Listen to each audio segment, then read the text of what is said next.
বন্ধুরা, আজকে আমি এসেছি আর একটা নতুন ভিডিও নিয়ে। আজকে আমার ভিডিওর আলোচ্য বিষয় অকারক পদ। আমরা এর আগের ভিডিওগুলোয় আলোচনা করেছি কারক কাকে বলে, কারক কয় প্রকার, কি কি, প্রত্যেকটি কারকের শ্রেণী বিভাগ। বাক্যের ক্রিয়াপদের সঙ্গে নামপদ অর্থাৎ বিশেষ্য বা সর্বনাম পদের যে অন্বয় বা সম্পর্ক তাকে বলা হয়েছিল কারক। আর যখন আমরা দেখব একটি বাক্যের নামপদের সঙ্গে ক্রিয়াপদের কোনো সম্পর্ক বা অন্বয় নেই, তখন সেই নামপদ হয়ে যাবে অকারক পদ। যেমন ধরো, রামের ছাতা হারিয়ে গেছে। রামের ছাতা হারিয়ে গেছে। হারিয়ে গেছে ক্রিয়াপদ। কি হারিয়ে গেছে? ছাতা। ছাতার সঙ্গে এই ক্রিয়াপদটার সম্পর্ক আছে, কিন্তু যদি আমি বলি রামের হারিয়ে গেছে, রাম তো বিশেষ্য পদ, আর রামের হারিয়ে গেছে, তো ক্রিয়াপদের সঙ্গে রামের কিন্তু কোনো সম্পর্ক তাহলে এখানে তৈরি হচ্ছে না। কারণ কারকের যে কারক চেনার যে সহজ উপায় আমরা বলেছিলাম, সেখানে দেখছি আমরা কি, কাকে, কার দ্বারা, কার জন্য, বা কোথা থেকে বা কোথায় ইত্যাদি দিয়ে প্রশ্ন করলে আমরা এক একটি কারক পাচ্ছি। এগুলো যে কোনো জিনিসটা, যে কোনো একটা দিয়ে তুমি প্রশ্ন করো, কোনোভাবেই কিন্তু রামের উত্তরটা তোমরা পাবে না। তাই রামের সঙ্গে কিন্তু ক্রিয়াপদের কোনো সম্পর্ক নেই। এই রামের হচ্ছে অকারক পদ। মা আজকে গঙ্গার জল আনতে গেছে। জল কি আনতে গেছে? জল। সেখানে ক্রিয়াপদের সঙ্গে জলের সম্পর্ক স্থাপিত হচ্ছে, কিন্তু গঙ্গার এটার সঙ্গে কিন্তু কোনোভাবেই আমরা ক্রিয়াপদের কোনো সম্পর্ক স্থাপন করতে পারছি না। তাই গঙ্গার হচ্ছে অকারক পদ। এই অকারক পদ হচ্ছে দুই প্রকার, সম্বন্ধ পদ আর সম্বোধন পদ। সম্বন্ধ পদ কাকে বলে? বাক্যে বিশেষ্য পদের সঙ্গে অন্য বিশেষ্য বা সর্বনাম পদের যে সম্পর্ক তাকে বলা হয় সম্বন্ধ পদ। বিশেষ্য পদের সঙ্গে অন্য বিশেষ্য বা সর্বনাম পদের সম্পর্ক থাকবে, কিন্তু ক্রিয়াপদের কোনো সম্পর্ক থাকবে না, সেটা হলো সম্বন্ধ পদ। যেমন ওই যে বললাম যে গঙ্গার জল আনতে গেছে। গঙ্গার জল, গঙ্গার বিশেষ্য পদ, জলও বিশেষ্য পদ। গঙ্গার সঙ্গে জলের একটা সম্পর্ক আছে, অধিকার বোধ আছে। জলটা গঙ্গার, অন্য কিছুর না। যমুনার জল নয়, বা ব্রহ্মপুত্র জল নয়, বা সিন্ধুর জল নয়, ওটা কিন্তু গঙ্গার জল। কিন্তু আনতে গেছে, এর সঙ্গে কিন্তু গঙ্গার কোনো সম্পর্ক হচ্ছে না। এই সম্বন্ধ পদ কারক নয়, অকারক পদ। এই সম্বন্ধ পদের আমরা বিভিন্ন কারকে সম্বন্ধ পদের ব্যবহার আমরা দেখতে পাই। যেমন ধরো কর্তৃকারক। কর্তৃকারকের যেমন আছে তেমন কর্তৃ সম্বন্ধ হয়। কর্তৃ সম্বন্ধ কাজীর বিচার। কার বিচার? কাজীর বিচার। বিচারটা কে করবে? কাজী। কাজী হচ্ছে কর্তৃকারক, কিন্তু এখানে কাজীর সঙ্গে র যোগ হয়েছে। আমরা জানি সম্বন্ধ পদের বিভক্তি চিহ্ন হচ্ছে র বা এর। কাজীর বিচার, তো কাজী হচ্ছে কর্তৃকারক হিসাবে, কিন্তু কাজীর সঙ্গে যে র সম্বন্ধ পদ যুক্ত হয়েছে, এই কাজীর এটা হচ্ছে কর্তৃ সম্বন্ধ।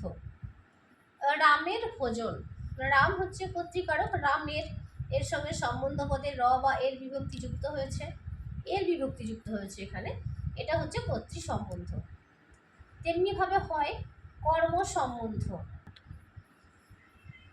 কর্ম সম্বন্ধ, কর্ম সম্বন্ধ বৃক্ষের যত্ন। বৃক্ষের যত্ন নাও। কিসের যত্ন নিতে বলছে বা কার যত্ন নিতে বলছে? বৃক্ষের, তাই তো।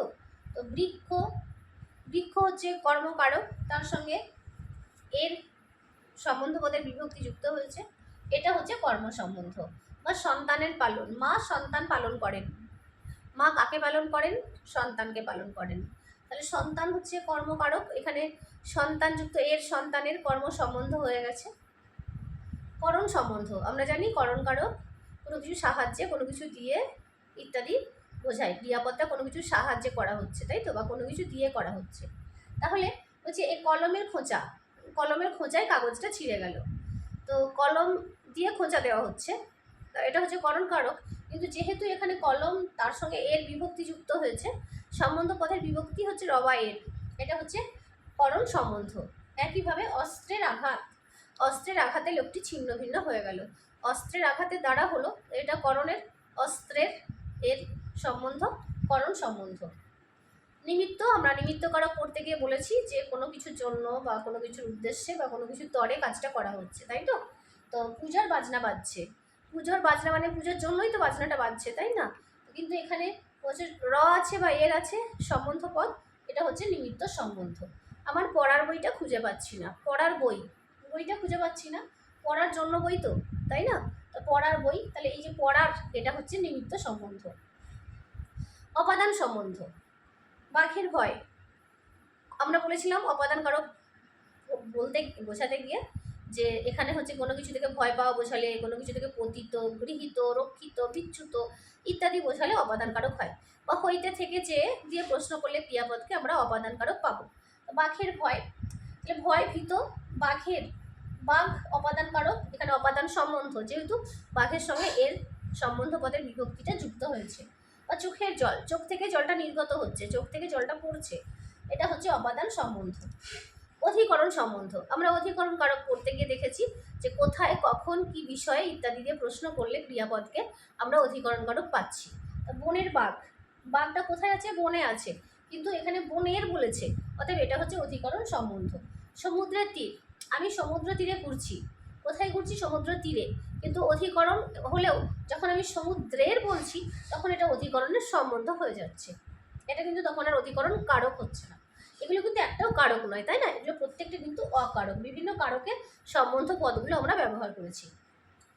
এছাড়াও কারক ছাড়াও আরও বিভিন্ন সম্বন্ধ পদ আমরা দেখতে পাই, যেমন ধরো জনক সম্বন্ধ, জনক পিতা বোঝাবে, রাজার ছেলে, ছেলেটা রাজার, র আছে। বা বাপের বেটা, বাপের বেটা মানে বাপের ছেলে, বাবার ছেলে, এটাও সেই তাই, র আছে। জনক সম্বন্ধ। বিশেষণ সম্বন্ধ, কোনো কিছুর দোষ, গুণ, অবস্থা, সংখ্যা ইত্যাদি বোঝায়, সেটা বিশেষণ পদ। তো দুঃখের দিন, দিনটা কেমন? খুব দুঃখের, দুঃখযুক্ত এর, দুঃখের সম্বন্ধ পদ, বিশেষণ সম্বন্ধ। আর ছেলেটি আনন্দের হাসি হাসছে, আনন্দের হাসি, আনন্দ তার সঙ্গে এর যোগ হয়েছে, সম্বন্ধ পদ, বিশেষণ সম্বন্ধ। উপাদান সম্বন্ধ, কোনো কিছু দিয়ে জিনিসটা তৈরি হচ্ছে, মেটেরিয়ালটা কি? মাটির পুতুল, পুতুলটা মাটি দিয়ে তৈরি হয়েছে, উপাদান হচ্ছে মাটি এবং তার র আছে, এটা হচ্ছে উপাদান সম্বন্ধ, মাটির হচ্ছে উপাদান সম্বন্ধ। সোনার আংটি, আংটিটা সোনা, সোনা দিয়ে তৈরি হয়েছে, গোল্ড, সোনার, সোনার, এটা হচ্ছে আমার উপাদান সম্বন্ধ। এছাড়া রয়েছে অঙ্গ সম্বন্ধ, আরও বিভিন্ন সম্বন্ধ আছে, আমাদের মূলত কারকের সম্বন্ধগুলো জেনে রাখা দরকার। অঙ্গ, গাছের ছাল, ছালটা তো গাছের অঙ্গ, তাই না? বা সাপের ফনা, ফনাটা সাপের অঙ্গ, এই হলো অঙ্গ সম্বন্ধ। তাহলে সম্বন্ধ পদ কাকে বলে আমরা বুঝলাম, সম্বন্ধ পদ কেন কারক নয় সেটাও আমরা বুঝলাম। যখন ক্রিয়াপদের সঙ্গে বিশেষ্য বা সর্বনাম পদ বা বলতে পারি নাম পদের কোনো অন্বয় বা সম্পর্ক থাকছে না, তখন সেটা অকারক। সম্বন্ধ পদে আমরা দেখছি কখনোই এই পদের সঙ্গে আমরা মানে বিশেষ্য বা সর্বনাম পদের সঙ্গে কোনোভাবেই আমরা কিন্তু ক্রিয়াপদকে সংযুক্ত করতে পারছি না, সম্পর্ক স্থাপন করতে পারছি না, তাই সম্বন্ধ পদ হলো আমাদের একটা অকারক পদ। আরেকটা অকারক পদ রয়েছে, সেটা হচ্ছে সম্বোধন পদ। কাকে বলে? সম্বোধন মানে কাকে আহ্বান করা, ডাকা। যে পদ দিয়ে আমরা কাউকে সম্বোধন করি বা আহ্বান করি তাকে বলা হয় সম্বোধন পদ। দেখো, তুমি স্কুল থেকে বাড়ি এসে বলছো মা আমায় ভাত দাও, মা বলে তুমি ওনাকে ডাকছো, এটা হচ্ছে সম্বোধন। বা তুমি যখন স্যার ক্লাসে আসছেন, স্যারকে বলছো যে স্যার আমি এই পড়াটা বুঝতে পারিনি, স্যার বলে ওনাকে তুমি ডাকছো, আহ্বান করছো, এটা হচ্ছে সম্বোধন। বা মাঠে খেলতে গেছো, তোমার বন্ধুরা খেলছে, তুমি বলছো এই আমায় খেলতে নিবি না, এই যে এই বল তুমি ডাকছো, এই বলে ডাকছো, বন্ধুটাকে নাম না ডেকে তুমি এই বলে ডাকছো, এই হচ্ছে কিন্তু সম্বোধন। যেমন ওগো শুনছো, ওগো সম্বোধন। ও শ্যামল একবার এদিকে এসো তো, ও শ্যামল, এটা সম্বোধন পদ। ও মা কোথায় গেলে বলো তো তুমি, ও মা, এটা সম্বোধন পদ। মাসি মেটে আলু রান্না করো, মাসি, এটা হচ্ছে সম্বোধন পদ। এরকম যা যা বলে তুমি ডাকবে। আগেকার দিনে দেখা যেত বাড়িতে মানে আমাদের মা কাকিমারা ঠাকুমারা কিলো, ওলো, হ্যালো এগুলো বলেও ডাকতো। আমরা হয়তো আজকের দিনে এই মানে পদগুলো আমরা ব্যবহার করি না, বা আমাদের হয়তো হাসি পায় বা ইতস্তত বোধ করি, কিন্তু এগুলো একসময় প্রচলিত ছিল। বাড়ির ঠাকুমারা ছোটো বাচ্চা মেয়ে বা নাতনিকে বলতো কিলো, কোথায় যাচ্ছিস, বা ওলো, এগুলো কিন্তু সম্বোধন পদ।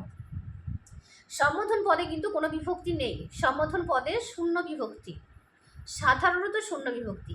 এবার তুমি যদি বলো এই ছেলেরা কোথায় যাচ্ছিস, তখন এই যে এই ছেলেরা বলছো, সেক্ষেত্রে রা বিভক্তি যুক্ত হচ্ছে, র বিভক্তি যুক্ত হচ্ছে। কিন্তু সচরাচর আমরা দেখেছি সম্বোধন পদে সাধারণত শূন্য বিভক্তি হয়, আর সম্বন্ধ পদে র বা এর বিভক্তি হয়। তাহলে এই ছিল আজকে আমাদের অকারক পদ, এবং পার্থক্যটা বুঝতে পারছো যে সম্বন্ধ পদে বিভক্তি আছে, সম্বোধন পদে বিভক্তি নেই। সম্বন্ধ পদে আমরা বিভিন্ন কারককে ব্যবহার করতে পারছি, সম্বোধন পদে কিন্তু কোনো কারককে আমরা ব্যবহার করতে পারছি না। সম্বন্ধ পদ আর সম্বোধন পদ এই দুটো পদকে বলা হয় অকারক পদ। তাহলে কারক 6 প্রকার: কর্তৃকর্ম, করণ, নিমিত্ত, অপাদান, অধিকরণ। আর অকারক পদ হচ্ছে দুটি: সম্বন্ধ পদ এবং সম্বোধন পদ। এই ছিল আমাদের আজকের আলোচ্য বিষয়বস্তু। এর পরের ভিডিওয়ে তোমাদের সঙ্গে আমার দেখা হবে। আর যদি আমার আগের ভিডিওগুলো তোমরা না দেখে থাকো, কমেন্টে আমি কমেন্ট ডিসক্রিপশান সব দিয়ে দেবো। তোমাদের কাছে আমার একটাই রিকোয়েস্ট, আমার এই ইউটিউব ভিডিওগুলো পারলে লাইক করো, শেয়ার করো আর সাবস্ক্রাইব করো। ভালো থেকো সবাই, টাটা।